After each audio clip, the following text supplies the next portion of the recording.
കൊണ്ട് ഒരുമാതിരിപ്പെട്ട വിദ്യകളൊക്കെ അവൻ എന്റെ അടുത്ത് പ്രയോഗിച്ചിട്ടുള്ളതാ. സത്യമായിട്ട് പറഞ്ഞ് അവളെ ബോധ്യപ്പെടുത്താൻ പറ്റുമോ? നീ വാടി, എങ്കി പറയേ. ആ ശാന്തമേ, വന്ന് കേക്ക്.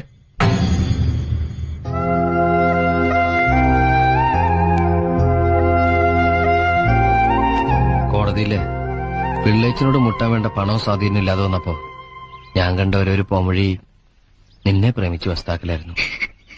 അതൊക്കെ സുഗുണനെ നമ്പൂരിച്ചനൊക്കെ അറിയാവുന്നതാണ്.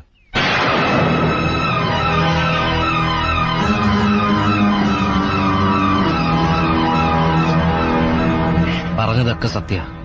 പക്ഷെ ഇപ്പോ ഈ ഭൂമിയിലുള്ള മറ്റൊന്നിനു വേണ്ടിയും മാധവൻ നിന്നെ ഉപേക്ഷിക്കാൻ തയ്യാറല്ല.